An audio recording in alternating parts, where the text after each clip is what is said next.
কথা বলেছিলাম গত ভিডিওতে আইবিএস নিয়ে।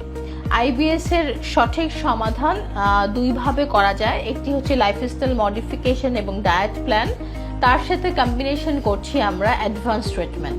এই অ্যাডভান্স ট্রিটমেন্টের মধ্যে কিছুটা মেডিকেশন যদি পেশেন্টের অ্যাকুইট কন্ডিশন হয় সেটা কনভেনশনাল মেডিসিন যেটা আছে সেটা লাগতে পারে। এর সাথে ক্রনিক্যালি এই পেশেন্টকে এই যে সাফারিংস এখানকে দূর করতে হলে আমাদেরকে পেশেন্টের বডির ইমিউন সিস্টেমকে বুস্ট আপ করতে হবে। এই যে কথাগুলো বলছি এগুলো একদমই ইন্টারন্যাশনাল প্রোটোকল ওয়াইজ বলছি, এবং আপনারা যদি সার্চ দেন বিভিন্ন পাবলিকেশনে পেয়ে যাবেন যে ইমিউন সিস্টেম বুস্ট আপ না করলে আইবিএস পেশেন্টরা কিন্তু পার্মানেন্ট কোনো সমাধান পান না।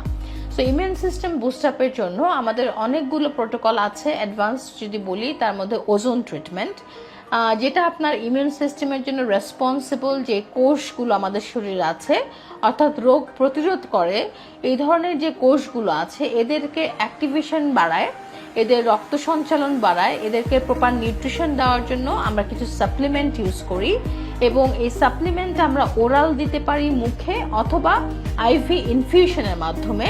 ডিপেন্ড করে পেশেন্টের কতদিন ধরে আইবিএস এর প্রবলেম এবং কতদিন ধরে সাফার করছে এবং সাফারিংসের গ্রেডটা কিরকম।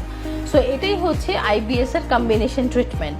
1 নাম্বার যেটা প্রথম ভিডিওতে বলেছিলাম প্রপার খাদ্য তালিকা, 2 নাম্বার লাইফস্টাইল মডিফিকেশন, 3 নাম্বার যদি বলি অবশ্যই ওজোন ট্রিটমেন্ট যার মাধ্যমে আপনার ইমিউন সিস্টেম বুস্ট আপ করা, যেটি একটি পার্মানেন্ট সলিউশন দিতে পারছে, এবং চতুর্থত হচ্ছে এই কম্বিনেশন ওরাল মুখের অথবা আইভি ইনজেকশনের মাধ্যমে অথবা স্যালাইনের মাধ্যমে কিছু নিউট্রিশনাল সাপ্লিমেন্টস, এইগুলো একত্রিত করে যদি আইবিএস এর ট্রিটমেন্ট সাথে যদি প্রয়োজন হয় কনভেনশনাল মেডিসিন, এই কম্বাইন্ড ট্রিটমেন্ট এখন কিন্তু বহির্বিশ্বে খুবই প্রচলিত এবং আইবিএস এর রোগীরা বহির্বিশ্বে এভাবেই ভালো হচ্ছে।